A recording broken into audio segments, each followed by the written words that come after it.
white people have a good way. Y'all have a good way of finding like stability. It's weird. What do you mean you all? Okay, out of all the races you've dated, because you clearly have more of a dating history than me. A little bit. Which race do you like the most? Wow. So you ever seen that show, How I Met Your Mother? Mm-hmm. You know, the Neil Patrick Harris's character, Right. you know, sort of dating everybody in the world. Mm-hmm. You know, where he pulls down the map and has all the pins in it for every country. Kind of feel like that's how it was for me. Well, it's funny because you'll be talking to me and telling me a funny story, and I'll hear a new ex-girlfriend's name or a new person. I'm like, good God, how many names am I gonna freaking hear? There's a lot of them. There's a lot of them. And I have a very limited amount of names, so. That's good. That's Yeah, good. Right. yeah. I have a lot of experience. I can show you things, and you can be pure. Okay, so favorite race, if I have to choose one. Boy, this isn't a loaded question that could cost me anything. I'm going to say black, and not because you're here. Okay. I had this discussion with my mother, and this was years ago before I met you, right? Mm-hmm. We were discussing of all the girls I dated from the different nationalities, because at that point, you know, it was like Armenian, Hispanic, Latina, you know, various Latinos, various types of Asians. She was always like, you gravitate towards black women way more than any other white kids that I'm familiar with. She's like, she knew people who had interracial relationships. She knew She had friends who had, you know, gotten married. She's like, but they were definitely the minority of the people that she knew. Mm-hmm. And she said of all the people that were usually interracially coupled, she would usually see like white and Asian more, like Hispanic and white or something like that. Okay. The black and white was the one she saw the least of. Okay. And so this is in Southern California? Yeah, it was. Okay. It was in Southern California, San Clemente, where we grew up. And she's like, but you are probably like the most diverse person I've ever met. And she's like, and I raised you to be like that. She's like, but at the same time, it wasn't like I was pushing you that direction. So she's like, why do you gravitate towards black women so much? And the theory that we came up with, it was actually her thought, not mine, was that when you see a lot of like white girls or Asian girls, which is what you typically live around, they're kind of cloistered, kind of well-to-do. Okay. They don't necessarily have as much like real life grind that they've been through. And so they can be a little bit prissy, a little bit spoiled. They don't have the same flexibility. Mm-hmm. But whenever I dated black girls, it was real easy. It was real easy to just have fun, to switch things around. Like, hey, I'm not gonna be able to make it this day. I'm so sorry. They wouldn't throw a hissy fit about it and you know, hold it against me for 2 months. Okay. They would just be happy to be with someone who was, in their eyes, kind of acting manly, was, you know, cared about them obviously, and was like doing the best he could. Their expectations weren't lowered. Their expectations were just simpler. So they weren't as spoiled. Yeah, basically. And they, you know what else it was too, is when hard times happened, they kind of expected it. They were just like, we'll deal with it. We'll deal with it together. Whereas some of my white or Asian or whatever girlfriends, it would be like a travesty, right? It's like, oh my gosh, this drama. How are Like we gonna what though? Just anything really, like even small things, like you know, they have a little bit of a overextended credit card because they just couldn't afford it with everything they got going on. They would piss and moan about it for weeks and weeks, and it would just be like, look, we'll get it together, we'll figure it out. You know, you just need to be more consistent. You know, like when I was dating, you know, some of these black girls, they would just be more like, it is what it is, you know, and we'll do better next time, and it'll be fine. They were more resilient. And you know, like say grandma got sick, they'd be like, I'm gonna take care of my grandma, I gotta do this and this and this, I've got to work extra hours, I'm gonna be there late tonight, I can't see you tomorrow, but you know, kisses. And they were just more stolid, you know, and I liked that. I respected that. Interesting. Question for you. Yeah. When everybody found out you were dating a white guy, what were their reactions? I didn't have many negative reactions because I surround myself with normal thinking people. Good. I can tell you that I've got extended family, like cousins and stuff like that, that would probably have something to say about it. Like what? I mean, I don't know. You know, the regular black people stuff about, like, you know, why don't you get you a black man? You know, stuff like that. And then it doesn't help our politics. Doesn't help. Sure it so doesn't. then it's like, oh, you're dating a white man because of politics, which isn't necessarily the case. So I just surrounded myself with some normal people who don't care about that type of thing. Yeah, I've noticed that whenever I interact with your family, they're always super happy to see me and welcoming, and they don't bring it up much. No, not at all. There was one thing that was interesting, though, is that when I first met all your aunts, who are, you know, basically your extra moms, right?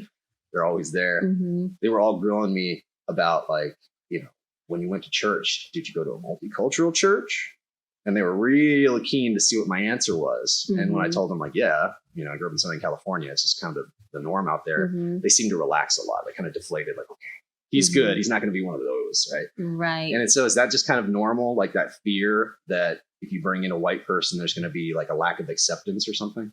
I guess it's more of you hope that your culture is not so much of a shock to them. Okay, I can see that. That's what I think. Hopefully that's what they would do. I don't know. I never asked them, but okay. Well, it's your turn. Okay. Have you ever met and have you ever fetishized? Fetishized? You got it right. Thank you. Over colored women. I mean, I guess so, yeah. Okay. Because I do think your skin is more attractive. See, I have this thing about uniformity. Like I have all these freckles and hair and like spots and things and stuff, and I don't like it. Like I would love to be like perfectly tan, like all one shade, maybe some kind of golden crispy color. You know, like if I was at the beach all the time. I think that would be way more attractive, right? Okay. So when I see black women, I usually see that same like uniform skin tone, and it's more attractive to me. I like your lips. I think they're big and luscious, very smoochable. And so yeah, I guess if I do find certain characteristics of black girls more appealing, then yeah, I guess that is a fetish. I was going to say, is that the same thing though? Doesn't seem to be like a preference to me. Like fetishizing isn't. See, but I could find these same qualities attractive in any race. Okay. Because I have met Asians who had like nice uniform skin tone. It doesn't really matter what color it is, as long as it's like that uniformity going on, and that's a little bit like more of an olive-y or a darker tone. I find that more appealing than just like pale white. So you just like those things. That's a preference. I think those are just aesthetics of mine. I don't think it's really fetishism or anything like that. I think it's just I have an aesthetic sense of beauty when it comes to people, and it applies to men and women. And I would love to apply the same standards to myself, but I got what I got, right? And so when I look at you, I appreciate those things about you, but it's not really fetishizing so much. Have you ever met a white person that has fetishized black people? I guess it just depends on how you interpret that. I would say yes. Like a notch on the belt type of thing. Oh, definitely. Like, okay. Definitely. I've known a lot of white guys who give themselves street cred and little fist bumps and elbow bumps over the fact that they're like, oh, you got black girl, like, oh, you got with a sister, like, over like it's this big accomplishment. And then they would all look at me and they'd be like, well, Scott's clearing the whole world on his little tax. Freaking map. But at the same time, I guess it's just because it was out of the ordinary for a lot of these guys, especially if they grow up in communities where it's not super mixed, which is, let's face it, that's most of them, just because of statistics. Right. You guys aren't everywhere, you know what I mean? Like, and there's more of us. So just encountering you sometimes and finding someone you're attracted to that likes you back, and then you actually date, it's just less of them. Okay. You know, so I guess for them, it's always like, ooh, novelty. Do you like that though, or do you have an issue with that when you hear someone talk like that about colored people? Honestly, if you had an issue about all the things that guys talk about, especially when it comes to sexuality and women, like locker room talk, you're going to be offended 24/7 because we are gross. Okay, fair enough. When you are out in public with me, you know, we're holding hands, we're doing a little couple thing that we're always doing, or we're walking the dog and that sort of thing, or we're going out and doing projects together. Do you feel uncomfortable or like people are looking at us differently because we're an interracial couple, or do you not care? I don't. I see people looking at us. This is the thing. I don't know if it's because we're interracial. It could be because we're both 9s and 10s on the look scale. This is true. People are looking at us and they're like, they're going to have cute kids. And listen, I'm being serious. I am too. I wasn't just feeding your ego. I'm like, yeah, this is correct. It could be that we're unusually hot. It could be. Especially you. Thank you. It could be because we don't have masks on a lot of the times. Like wherever we can get away with not wearing a mask, that makes so much more sense. They're not looking at us because they're like, mixing the bloods and impure race. They're thinking they have COVID. Right. It could be that. I don't know. Do you care? Like, is it something you think about frequently enough that it becomes an active stressor in your life? In this day and age, no. I mean, there was obviously a time where you and I being together could get us hurt physically. Yeah, but that was like eons ago. That we're not there. Yeah. So the worst we're gonna get is looks because we don't have masks on. But I do. That's probably what it is too. I do see people look at us, Like I've like, because me and my brother don't look alike, so people always assume that we're dating. That's true. He doesn't look a lot like you. So when I'm with him and we clearly don't look like we're related, I don't get those looks. But when I'm with you, I do. So it could be, but it's not like mean looks. It's just looks like curiosity. Like that's different. You know, what's interesting to me is that you are cued into that. Like you're looking to see where the looks are. And I'm just like, completely oblivious. Like I didn't even notice that people were looking at us. I'm like, that person's looking. But this is the thing though. I have tried to be like hyper situationally aware because I'm so small. So I want to see the danger coming before. That's fair. So I'm always like sizing people up, looking around like that. I'm over here darkly oblivious. Because if someone comes at you, if I see the danger before you, by the time you see it, you can probably round kick them. Probably could. I can't get my leg up there. So I need to run. We really need to work on your flexibility. I know. I know. My hand needs, but that's why I think that's why I noticed it. I'm not looking for that. I'm looking for danger. And what are you doing? And what's going on here? Why are you? And my first thought is, why are you looking at me? Because even if I'm alone and a strange man is like, I'm like, what's up? When you were in the early phases of kind of figuring me out and deciding if you wanted to be exclusive to me and actually date me seriously, did the issue of race ever cross your mind as a potential pitfall? I tell you what. I tell you how. I say yes, but this is why. Because I didn't know if my African American vernacular would upset you because you're so proper. And then I didn't know about your family. And that's pretty much it. I didn't want to be done. But I guess it's not really racial.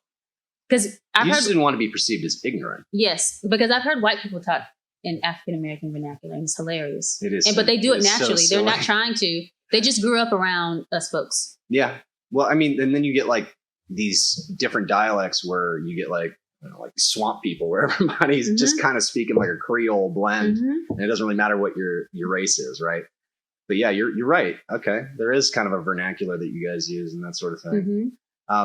For the record, I think it's funny when you do it because you usually are doing it. You usually are doing it because you're trying to be funny, right? You know, like you're hamming it up or you're like doing a voice. Most of the time, I don't really notice that you're speaking improperly. I try because I've been trying not to do that.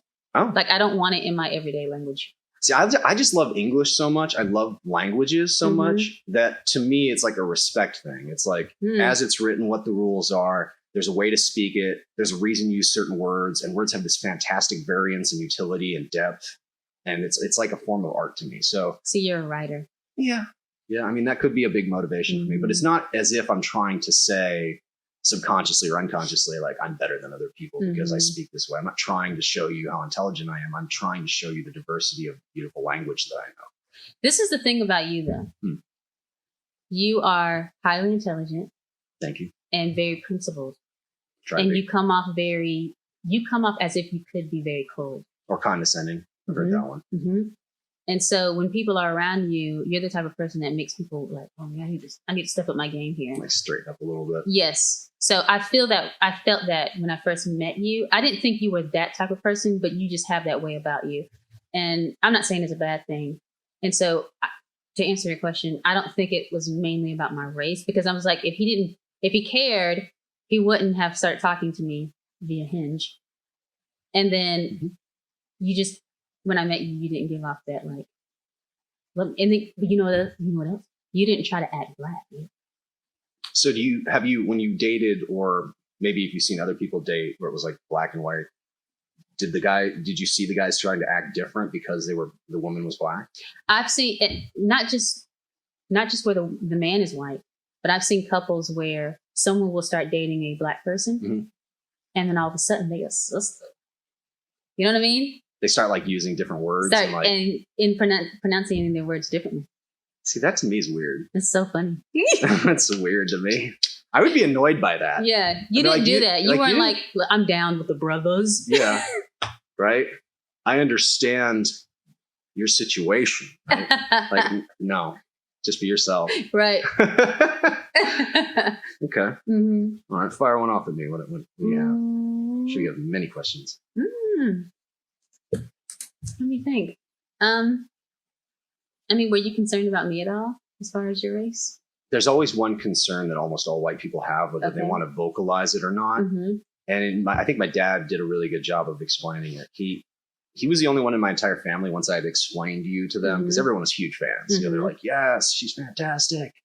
My dad was the only one who had a slight reservation, and it was very slight by his admission. He was saying, he's like, will her blackness supersede her love and respect for you or her loyalty to God? And I thought that was really interesting. That's a good question. And really well phrased, because he was basically saying kind of what a lot of white people see and are maybe afraid to say out loud because they're afraid of the confrontation, is that when we meet Black people and we want to involve ourselves romantically, the Black identity kind of takes over everything. Yep. There's a hypersensitivity that we're a little bit worried about. We kind of walk on eggshells, and we can't be natural. We can't have our opinions. We can't speak as vociferously about certain political topics.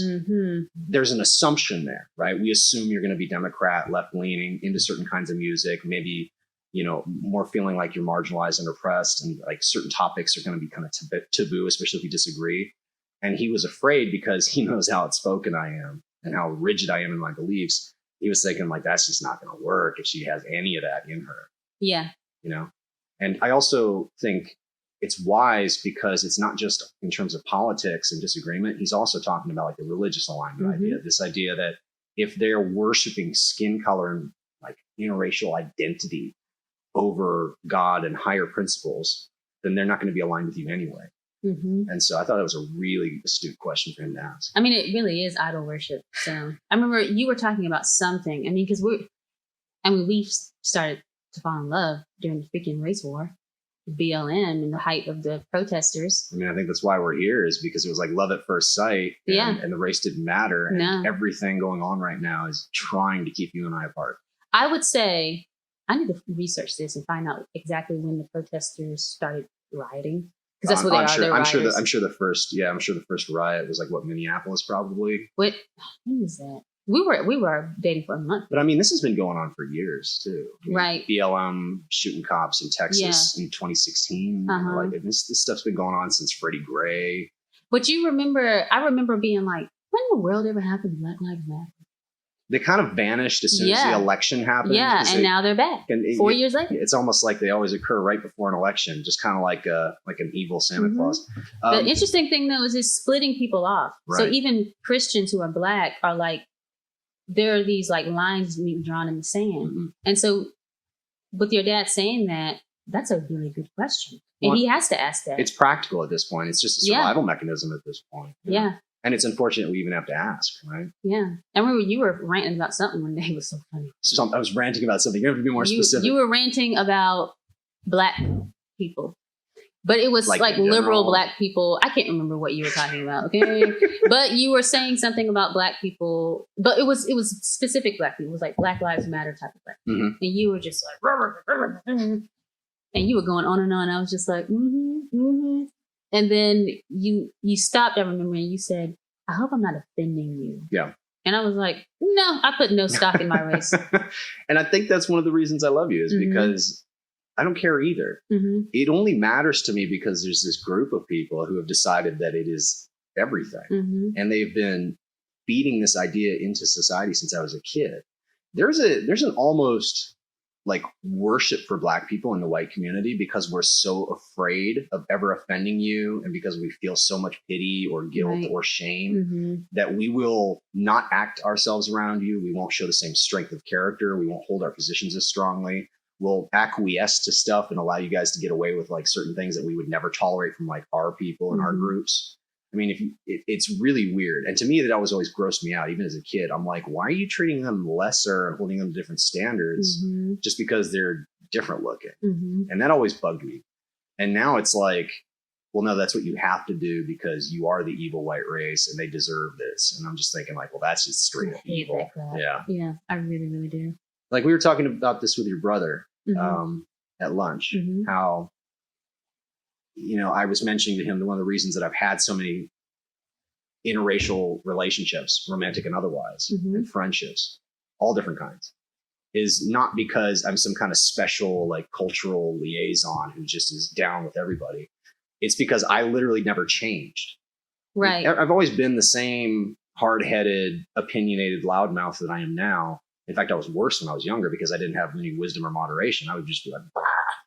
And these people would be my friend and respect me, even though they had really different opinions on a lot of this stuff.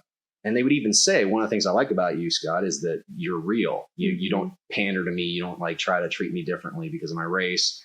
You just expect me to act like a good person. Mm-hmm. I mean, didn't Facebook post actually from one of my old friends from high school, the Samoan guy, the Indian, half Samoan, half Fijian, half Indian guy. He was saying the same thing. Remember? Like, I hadn't talked to him in a long time, and that was what he was saying. He's like, I'm so glad you treated me like a normal person. That. I think you might have liked it and you just forgot, because I'm almost positive I saw it. But whatever. Like, but that's an example, right? It's not to me like, like pat myself on the back. That's just what I would consider normal behavior for any human being. But for some reason, I'm one of the few, it seems, in these circles who fits that criteria, just treating them the same, regardless of the fact that we're from different tribes. Yeah. No, I like that about you as well. Because the only time I've ever been like close to being offended with you concerning race was when we were talking about language and we were talking about African American vernacular. And then at some point in the conversation, you were like, you guys do ... You guys do ... I used the dreaded you wait all. a second now. Don't start separating me from you. Right. And then I immediately felt terrible and apologized. But yeah. I didn't act that way, but that's how I was feeling. I'm like, so I kept saying, no, not everybody. And I was just like, I don't even know how to say, hey, don't put me in with these people. Well, I guess for the sake of the viewers, I should clarify what I was actually talking about. Right. What I was complaining about was how, like, for instance, the whole ebonics in school thing and the alteration and degradation of English and language. Yes. And the point I was trying to make is that, in my opinion, from what I've seen over the years, is that it's just another pandering thing. It's another, well, you can't be expected to speak good English. Yeah. You have to code switch if you are going to speak English, because you have your own language that you speak of the people, the people's language. And then you have this, the white man's language. We'll just do that to get paid and be newscasters, right? And I didn't like that because it's disunifying, right? It breaks it up. And I was talking about how, like, there's the different dialects, how Midwest broadcast became ascendant when it used to be sort of a Boston broadcast accent in the 1920s. And there was that transition. And this is kind of like what we've been teaching everybody for decades and decades and decades, right? More than a century now. And it just seemed kind of annoying to me that Black people have decided that speaking proper English is not acceptable, or that it somehow makes you white. And I've heard that argument so many times, and I just find it really irritating, just like on a scholarship level, on a scholarly level. And unfortunately, I think I got a little too heated and I used the dreaded, you all do X, which is just not good parlance. It's not a good phrase. Yes, because there is the racial difference, and then we are fighting this cultural war, and then race is a part of that war. I don't want us to ever talk to each other like, or to you white people. Yeah. Or you Black people. Right. And that's why I immediately apologized, because I realized I'd used the inappropriate verbiage. I was like, I felt was terrible. By I the was way. slightly irritated, but it also was more like, I don't want him to think of me that way. That was more so.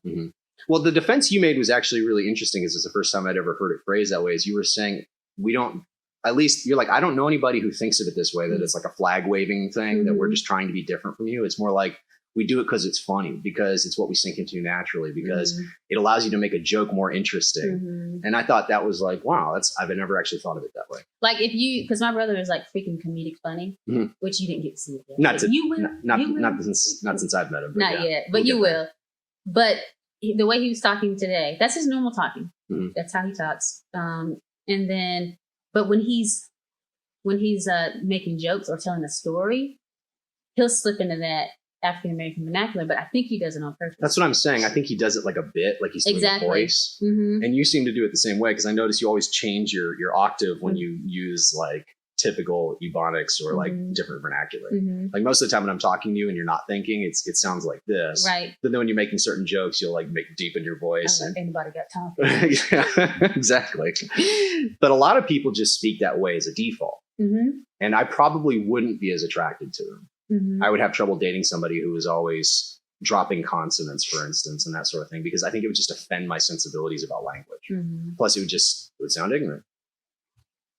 The outside of race too, because I just wasn't raised that way. Like my pastors are almost all Black, or almost all white, and There's been like some father figure type people that have been Black, but one of the things that attracted me to you was when we started sending audio messages back and forth through iMessenger. Yeah. You're so matter of fact about what you believe. Mm-hmm. And that was very attractive to me. But this is why. It's because of who my pastor is. You have the temperament of one of my pastors, but the intellect of one of my other pastors. So these are almost like mentor father figures to you. So exactly. Okay. And they're both white. Now, did that help me like form this like for white men? I don't know. Well, you were asking me about like fetishization and that sort of thing. I'm trying to think, because like a lot of people develop, at least guys I know of, they kind of develop like a sexual fixation on certain body types or certain types of people or like a certain celebrity. Mm-hmm. But they do that like kind of in their early teens, and that's kind of what they lock into. Right. Like, was there anything that happened to you in your childhood that kind of made you really attracted to like guys? Yes. What? The Bodyguard. What, like the Kevin Costner movie? Yes. Really? Yes. I'm not kidding. Don't you had laugh a big, at huge me. crush on like Kevin Costner? I don't think that was it. I think that, okay, so I think I was like 3 years old when this movie comes out. Oh, you were young. Yes. And my mom says I could not get enough of it. I don't really remember it, but I just sat there and I watched it and I watched it and I watched it. And she would try to make me watch something else. Like, okay, she'd turn on Barney or something else. You wanted to watch The Bodyguard. And then I would go back to The Bodyguard and watch it over and over and over and over and over. Now, as a grown woman, I haven't seen it since then. As a grown woman, I watched it and I'm like, oh, that makes so much sense. Well, because you got what's the character, Frank Farmer. Frank Farmer. He's like this real stoic samurai type character. He can kick butt. Very masculine. Traditionally masculine. Right. Almost toxic. Yeah, like kind of stoically quiet. Yes. Like doesn't talk about his feelings. He'll tell her to shut up and sit down somewhere. Right. You keep acting that way, I'm leaving. These are my rules. This is what I'm going to do. Yeah. Protective. When he swooped. When she was singing Queen of the Night and he came up and swooped her up. So there might be like a little bit of a childhood crush embedded in your tastes here. Yeah, because I like all of those things, and my pastors exhibit a lot of those qualities. Interesting. So I was raised around all these men that were like, we're not going to let the women lead, and so because we're lazy, we're not going to we're not going to be feminine, girly men. Right. And these aren't lumberjack type of dudes. These are guys who work at an office and work from home. These aren't like, bikers. But they're just more old fashioned in the way they present themselves. Yes. They're like Cary Grant or something. Which like I can appreciate. Yeah, absolutely. So that's what I look for. That might explain a lot of why you're attracted to me, at least personality wise. Yeah. And then maybe there was a bit of a impression there thinking like you see a white guy who's extremely attractive and so just open you up to the possibility, right? Yeah. But I rewatched The Bodyguard after you and I started dating, and I was like, bro, this is hilarious. Seeing the similarities. Yes. That's fun. Yeah. I love that. 27 years ago. I'm trying to think if there's anything similar for me, but I can't. I've just always been for me, I just find you really attractive. And it's not because Black qualities, right? Like, because my dating history, they're all over the map. Different shaped noses, different proportions, different types of hair. At the end of the day, I can find beauty in any group of people, but mostly what I was looking for specifically was like a certain set of criteria where we could actually bond on the important stuff. And then of course, I'd want you to be like sexy and all the other stuff too. And then when I met you, it was like, out of those 20 things, there were like 3 non-negotiables, right? The religious, the political aspect, like how we raise children. Everything else, it was like, I'd like to have 8 out of 10. That would be awesome, but I'm not going to expect that. I figured there'd be negotiables in there. Right. When I met you, it was like 21 out of 20. Yeah, it's really weird. I was like, there's no way that she meets all of my criteria. Yes, she does. Every time I double checked, I was like, yes, she does. This is insane. It's really bizarre. I was like, love at first sight, honestly. With you. I actually already felt comfortable before we had even met on our first date, just from all the talking we had done with the audio text that you were talking about. And your voice was really hot. I think it's awful, but thank you. Of course you do. Ridiculous. You know what else too? Because I would make jokes on Facebook because I just love being taboo. I like doing things on Facebook that make people go, why? You love stirring the pot. I love it. You are a pot stirrer. I just like, ooh. And so I've made, when I'm single and not seeing anyone, no prospects, I would make jokes online about interracial dating. Like I'll do a meme, like type of Black girls that white guys date, and they're always like super hot models. and then the type of white women that black men date, and they look like people of Walmart. That is a legit observation, by the way. It's like, how dare you? Everyone's like, oh, this is toxic to black women, blah, blah, blah. I thought it was hilarious, but I never was like that hung up on race. Like I wasn't like, I'm going to be with a white man. I had a feeling, and maybe my 3-year-old self was telling me like, honey, you just need to give into it, because I also find dark-skinned black men really attractive. You mentioned this to me once. You made an interesting statement. You were saying, I would like really light complexions, like white, or I would like you to be like darker than dark. And those are your real most attractive tones. You say everything in the middle, light skinned black guys, meh, take it or leave it. Right. But you're like, but give me like a dark from Africa guy. Give me a Hershey bar, Yeah. Which is like the polar opposite of what I am. I don't know. But you know what I think it is? Because I always like white men that are kind of bigger, and like just men in general. I think that's just women. There was one guy you that want us to be bigger than you. What, you dated a short guy? He was smaller. What is smaller? Small. Was he smaller than you? No. Okay. No, not that small. But he was a smaller man. But he exhibited those qualities that I liked. He exhibited Frank Farmer type of qualities. So he carried himself well, even though he was a midget. Everyone's a midget to me. Well, yeah. I was gonna say I wouldn't say midget, but anyway, what was I saying? You got me all caught up. But those dark-skinned black men that I find attractive are also bigger and taller. So I guess I like that. But the light-skinned men tend to light-skinned black men tend to be like, I'm real pretty. I'm pretty, and they're like, because it's the desirable skin hue. But right? that's feminine to me. So I think that's what it is. So you're like, either give me like straight out of the tribe from Africa, like I want a Viking, manly, or I want Ubuntu warrior. Okay, I get it. That's interesting. Yeah. So it's not really about cosmetics at all, then. Ish. Like I like your cosmetics. Like I like white men when they have a 5 o'clock shadow. It's just so cute. You do like my scrub. Yeah. I deliberately don't shave for you. I appreciate that. And then I like hair on the arms. Yeah, you're not going to get as much of that with black guys, right? No, but you'll get muscles. That's true. Yeah. Looking cut, even though they're not hitting the gym necessarily. Right, exactly. But there is also the cultural thing too, because as your dad said about the blackness, like I've met black men who are conservative Christians, but they still put way too much stock in their race. And I don't like that at all. No, I just think it's antiquated. Like I understand there's always going to be tribe versus tribe. Like that's just reality. But I grew up in a country where it really didn't matter.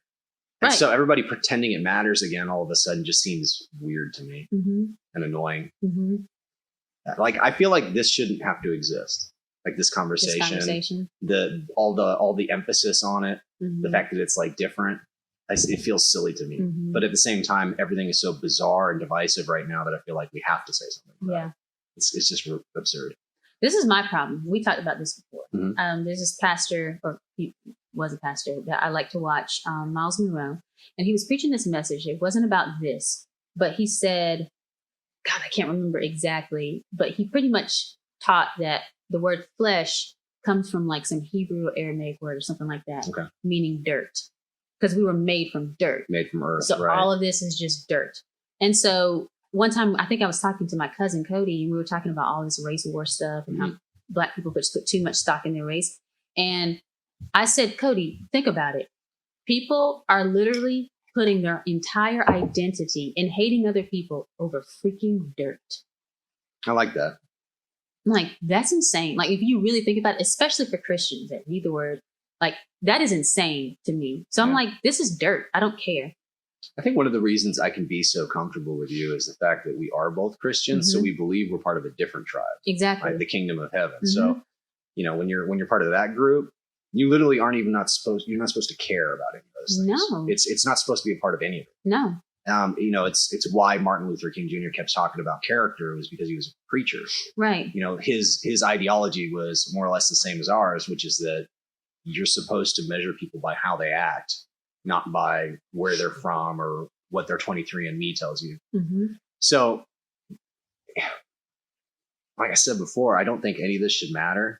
Yep. But it is still fascinating sometimes to look at the little cultural differences and to kind of laugh that's just about fun. it. Yeah. But that should be all it is to me. It should just be fun. It should just be like, she's interesting. She talks a different way sometimes. Like she has a more like gregarious physical comedy that I don't necessarily have as much of. You know, she can make funnier voices than I can. You know, it's part of the reason I love you. Like dancing. All right, so let's turn up the heat here a little bit. What are some things you love about me? I love the way that you think. You don't give yourself a whole lot of room for excuses and justification. And even something like you set the bar really high for yourself. You also set the bar really high for others and in the world too. And there's even places in your life where I've seen you're like, yeah, I need to do better with that. But you reach for it. You don't lower it to meet yourself, if that makes sense. Like you don't lower it to meet your weaknesses. You say, okay, how can I improve on this? What do I love about you? Yes. I was thinking of more things, but yes, I would like to do that. A lot of things. Okay. I like how you have a sense of adventure, that you're a little bit of a troublemaker. Okay. I like that you are confrontational and that you don't back down. I don't know. All of it kind of embodies you. And like I was saying, I made this little checklist for myself of things I'd like to have. And not only were you all those things, but you like exceeded my expectations that way. You know, like when I talked to your brother and your mom, they always talk about how difficult of a child you were and like, how are you going to be able to control and lead her? And I remember just saying to him, honestly, I'm like, it hasn't been a problem because I think she respects me. And I remember your brother made a funny face. Like, oh, really? I respect him. Yeah. But I don't know. Well, we're on the same page. About almost everything. Yeah. And we're always ready for a fight. Yeah. Which everyone's always trying to tell me to calm down and stop. And you're like, do it. Yeah. Because most of the time you're right. Most of the time it is something unjust or something obnoxious or something that needs to be like nipped in the bud. And everybody's always kind of coaxing you and trying to calm you down and say, don't do this or like, oh, Nzinga that. And it's the same thing in my life too. And I can't stand it. I would rather have someone by my side who's willing to like, let's do this. And I'm like, yeah. You know, and it's not irrational either. Right. You know, it's usually very rational. Most people are just so conflict avoidant, but then there's you with your big heart and everything and your high standards morally. And you're like, that's unacceptable. But this is the thing too. We don't react that way out of just sheer anger. Like, I know you love this country and I know you love God. And so when you see things that are wrong that could potentially harm the country or harm the people of God, you're like indignant. Yeah. And that's how I feel. Because like Cody has had conversations with people and they would try to tell her that I'm incompassionate or mean or whatever. It's nonsense. And then Cody's like, yeah, well, I've seen her during prayer meetings crying over the nation and the condition that America's in. I think this is the thing I love about you the most, though. Is your clarity of thought and your moral clarity. You think very clearly and you think above and beyond your years. Like, I know you're not that much younger than me, but I am older than you. You talk like a woman who has already lived her life and is giving wisdom to other people. Interesting. And I've never dated somebody like that. The other thing I like about you is I can tell you really like me, but it doesn't seem like you're getting anything from me. Like, I've been with folks and been around folks who seem like there's something in them that's being fulfilled, but in a insecure way. Like it's sort of one-sided, like a lamprey. They're kind of latching onto you and feeding off you. And just pulling from me and pulling from me. But that's because, I'm not trying to talk bad about anyone, but because I have my part to play in these relationships as well. Sure. That are negative, very negative. But it seemed like because I'm strong, like I was constantly getting drained for strength. So I'm constantly encouraging. I'm constantly saying, hey, raise the bar, you know, we got to do this. Let's fight this. And the other person didn't seem to be that way. And with you, you're leading the charge. You're leading the charge with a lot of things. You're making me do stuff that I'm afraid to do. You needed somebody stronger than you in some ways. And I think what's also really sexy about you is your humility. Like, you're willing to acknowledge what your strengths and weaknesses actually are, as opposed to playing this strong, independent female thing where you can do anything. You don't need a man. You're like, no, I need this and I need this, but I'm good at this and I'm good at this. And I love that about you. It's so matter of fact. Yeah.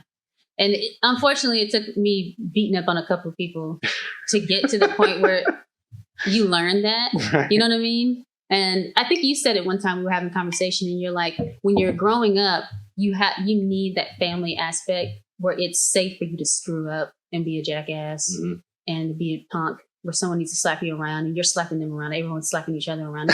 And then you get to a point where you're like, it's like a Three Stooges bit. Exactly. You get to a point where you're like, oh, we figured this out. We can now be functional human beings in society. And I would not be a functional human being in society if it weren't for my church. I would not be able to be in this relationship at all.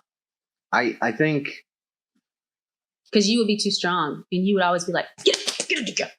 Stop being that way. And I think I would lose respect for you. Exactly. Like one of the women I dated that was Black, she's a wonderful woman, and she had a lot of good qualities, but she was extremely insecure, and justifiably so. She had a really terrible home life growing up and was under a lot of pressure and financial issues and stuff. But she couldn't take compliments. She couldn't look me in the eye. She would just kind of get quiet out of nowhere, especially when I asked her an important question, and just wouldn't answer me. And I'd be like, "Hello, you gonna talk to me?" And she would just kind of not look at me and like look at the floor for a while. And it just became kind of tiresome after a while. It became difficult to connect emotionally. Right. Because there was a certain lack of strength there, because there'd been just too much failure and too much trouble and too much difficulty. And when I'm around you, I feel invigorated. You make me energized. You make me feel like I'm on the right track, that my energy level is just right. We have fun. You know, all of this tricky stuff that sounds like a lot of work, like setting up this channel or like working out and doing all these martial arts and going to shoot and doing this and going to church and all that.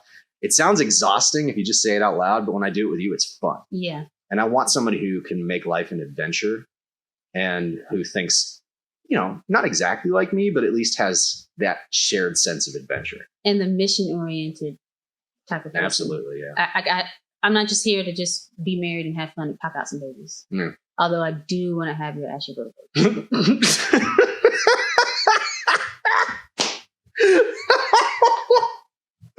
My ashy little babies. I'm sorry to tell you, but with your complexion and my whiteness, they're probably not going to be that ashy. They will be ashy, at least a little bit. I have no idea what I'm going to rub so much Vaseline, they're going to be sliding out.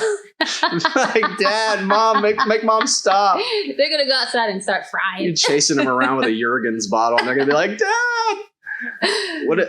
You're going to have to teach me how to do the hair. I'm going to have to learn how to do the hair. I don't know. I have absolutely no clue. Especially if we have like sons at all, I'm just going to shave their heads. You know what I don't want to do? Deal with it. I want little 2-year-old little mixed babies, like especially if they're boys, only if they're boys, and put little cornrows on them. Yeah, I heard you talking about some cornrows babies on like kids. Bald back here. I've seen kids with like cornrows from here to here. I'm like, oh my god, that's so cute. They just grow hair. They just don't have enough hair. Or? They don't have any hair back here. I don't know if they're always laying down or what. That is kind of cute. But anyway, I got a subject. Yeah, cornrowed up. I don't care. I can't even remember what I was saying. Just started talking about ashy little babies. Yeah, I know. Oh, I was saying that like the mission-oriented person. Yes, that's what. Because this is like, I know God wants to use me in some kind of way, and I know it's this culture war stuff. So then I meet you, and you're audio messaging me about feminism and the world and your worldview, and I'm like, holy crap, I agree with everything. I'm like, man, this guy is more on fire than I am. I would say something really incendiary to a lot of people and really strong, and you just be like, I agree, period. And I'd be like, but do you? Would you like to elaborate further? You'd be like, I agree 100%. Because I would be sitting there like this. I'd listen to it and I'd be like, I have nothing to add. And I would just go, I agree. I'm like, I can't add anything to that because every point that you would make, I agreed with it. And this is what's so weird about us is it's been this way since the beginning. Yeah. We hadn't made face to face at this point. Like I'm almost wondering if I'm just going to have to do something deliberately stupid to get us into our first fight. We haven't had it yet. We need to. Get it out of the way. Every time I get hormonal, I'm like, now's the time. And nothing happens. Well, it's just, we respect each other. We genuinely love each other. We feel like we're on the same mission. It's just. And you're really reasonable. You're like, yeah, well, let's talk about it. That's what I mean. Like, I don't really blow up irrationally unless something's really dark. Like the stuff you hear me ranting about, or like the things we're talking about, like political topics, that stuff takes me to the dark place because It is so bad. And what makes me even more infuriated and frustrated is the fact that nobody else seems to see it. Or if they do see it, they ain't doing anything about it. I mean, it should be people flipping cars over it, but only like a small percentage of the population is doing that. The rest of them is just kind of sitting there and like angrily tweeting. Right. You know, so that's what takes me to that level. You know, like if somebody tried to physically hurt you, it would take me to that level. But it takes a lot to get me now angry. I know what to do. I'm going to pay somebody to run up on us one day in a park. Yeah, it's going to go really well. He's going to be like, I didn't know it would be like this. Missing teeth, nose going Full this body way, cast. arm going that way. And I'll find out later when I'm really pissed off about you didn't pay him enough. I'd be like, oh my God. Anyway. I think here's the final question before we wrap this up. Okay. If you had to send a message to the entire world about what it's like to date interracially, or to specifically to date a white man, and you were talking to other Black women or maybe other women of color, what would you say about it? I would first tell them that this answer is from someone who doesn't care about dirt. I would explain what the dirt means, but that's how I would open it up to get their attention. And then I would say, it is just like dating any other man. Like, obviously there's cultural differences and like language things and funny things like that. Even food a little bit. Like, you're not big on collards that much. I'll eat them. You'll eat them. But they're not my favorite. But that's because men are garbage disposals. True. But like, yeah, there are little things here and there. But what you should be paying more attention to is ideology. If they're Christians, what is their relationship with God like? I mean, it could be fantastic if those things are lined up. Cool. And the mission for your life. I don't think enough people do that, by the way. No, and I think that's something we should probably do on another broadcast. So for me to say the opposite, if I were talking to, say, white men about dating interracially, whether it's Black, Hispanic, Asian, whatever, I would say, if you're looking for somebody that's going to fulfill your expectations and meet your needs, obviously you got to have those non-negotiables first.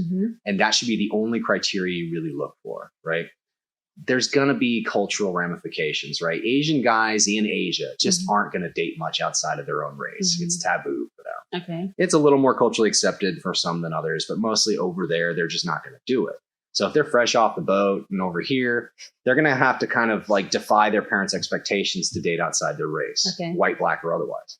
But except for the people like that, where it's just like your parents are just not going to approve and it's going to be a huge problem for you for the rest of your life and you don't know if you want to jump that hurdle, I would say for most people, it's going to be a piece of cake. And that's simply because if it gets hard, if it gets complicated, or if you feel like there's hate, you're probably the one bringing it. Not society. It's very rare. I have encountered so few occasions where when I pick their brains or I watch their lives, where people who have mixed marriages have any real problems whatsoever from anybody.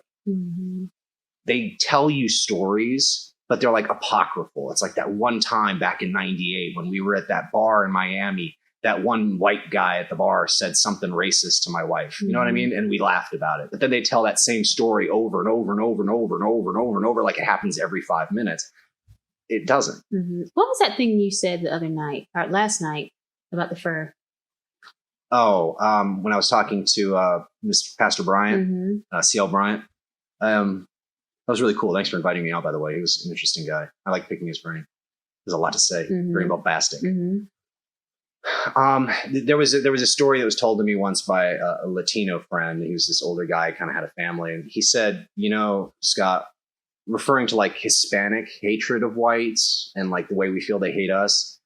He's like, I grew up in Mexico. I immigrated illegally. I did some juggling legally later in life to get my citizenship, started a business, married a beautiful white woman, had 2 great kids. Everything's going great. He's like, I've never experienced this racism that all of my people speak of. He's like, I just don't see it. Never have. And he's like, and when I do hear comments here and there, he's like, I attribute that to a person being stupid or curious. He's like, I don't attribute it to hatred. Right. And so he's like, so think of it this way, Scott, when you're thinking about the hate in other people's hearts. He's like, think of it like this. Like you're walking into a room with a fur coat on and you're screaming and pointing at everybody because you're sweating. Hey, you know, you need to turn the thermostat down. You turned it up on purpose because I was coming in here, didn't you? Mm-hmm. And instead what you need to do, and he was specifically referring to the Latino communities, you need to take the fur coat off. Right. You know what I mean? You shouldn't expect everybody else to adapt to you because you're afraid of the hatred that you might receive. Mm-hmm. You should just take the hatred out of your own heart. And then when you interact with people and they say things that could be misinterpreted as maybe bigoted, you talk to them with more grace and you realize maybe they're just curious. Yeah. Like maybe that white girl isn't touching my head because she hates black people. Maybe it's because she legitimately is like, wow, that's really different. Like, that's what's the first that thing like? That popped in my mind. Yeah. Like, do you think of it as bigoted when women do that? No, they're asking. They're like, honey, I gotta ask you something. Yeah. How do you do your hair like that? They're really wanting to know. You know, what's funny is every time I hear that whole like, don't you dare touch a black woman's hair and that sort of thing, it makes me think back to this one girl. She actually grew up with, her father was a famous big game hunter in Africa. And so they were always on safaris. And so she literally grew up in Africa as like a tall white girl. And she had braces on at the time. And so she's out there with like tribals, like actual tribal folks living in that type of conditions for months and years at a time. And she said when she came back from the orthodontist from like one of these cities like Nairobi or something and came back out to the middle of nowhere, all the little tribal black boys were coming up and literally sticking their fingers in her mouth and poking her braces. And she said, every time I hear a black girl complaining about people touching their hair, I think back to all those little boys with their fingers in my mouth. And I think, you don't know anything. I'm sorry. I'm going to have to push back on that because the Africans and Black Americans are different. Like we put so much, like even when the economy tanks, the hair industry soars. Oh, yeah. We put so much, we put a lot of thought and prayers and process into our hair. Prayers? Yes. It is a serious process. It's serious business. Because it is your glory. And not to mention every other black woman is doing their hair and they are working on it. And you can't be the only nappy-headed heifer in the group. So we gotta work on that. And then to have someone come and be like, oh my goodness, you're like, no! I put so much work into this, you better back it up. Or you spent a lot of money or whatever. It would be like my braids. I spent a lot of money on these stupid things. But the implication... And then somebody came in and was like, snip. The implication, though, that it's bigoted to do it, that it's racist. Oh, yeah. That's more what I'm talking about. Oh, like, okay. Yeah, don't touch my head without asking either. Mm-hmm. That would just be annoying. That's an invasion of my personal space. But what I'm talking about is that it's somehow racist for people to do so. No. But I think that's I think that's enough for one day. Yeah. I'm really glad we had this conversation. This was fun. Me too. You know, and to finish my thought, I realized I didn't finish it because you interrupted me with your hilarious hair. Sorry. White men should date whoever because they love who they are. Mm-hmm. And what you get with a black woman that you don't necessarily get with another group is they're like La Femme Nikita. Every week they're going to have a different hairstyle. Yes. So it's like having a new girlfriend all the time, which is pretty neat. And you will get a lot of personality. Like I rarely meet, and you know, of course, everybody's different. It's not a racial thing. Like not all black people are gregarious and outspoken. Mm-hmm. But if you had a default level, like on a volume meter, say like white people are like a 5, like black people are like a 7. Mm-hmm. Like even a shy, quiet black person that I've met usually has a little bit more energy than the shyest, quiet Asian or white person that I know. And white men are like steady. I noticed. In even if their life is like, they find white people have a good way. Y'all have a good way of finding like stability. It's weird. What do you mean you all? You guys. You guys. But like, okay, for instance, in my life, like I'm like, I don't know what to do. Oh my God, what am I gonna do about this? And you're like, sweetheart, that's an easy fix. We'll just do this. And I'm like, yeah, that's a good idea. And it could be your influence on my life. I don't know. We are less emotional because we're trained to be. Yes. White men are just like. We're trained to be stolid. Like we come from years and years and years, centuries of be stoic, be in control, you know, don't allow yourself to get carried away, sort of puritanical work ethic, that sort of thing. You know, it sounds like it could be bad, but it helps me. Well, I like the fact that we're so different in that sense because we both have a lot of energy, but you have that sort of like, you have that volume. And for me, that's fun. And I can be more mellow sometimes. And I just kind of feed off of your energy. You know, like when I'm feeling drained, I'll just sit there and enjoy and bathe in the Nzinga. It's like fireworks going off. And I'm like, queen of the night. Exactly. Oh, yeah. Whitney Houston with her like metal outfit on. Yes. And I'm just like, you do your thing. Yeah. Well, this was a lot of fun. I'm glad we did this. Me too. I love you. I love you. Good. We'll wrap it up there.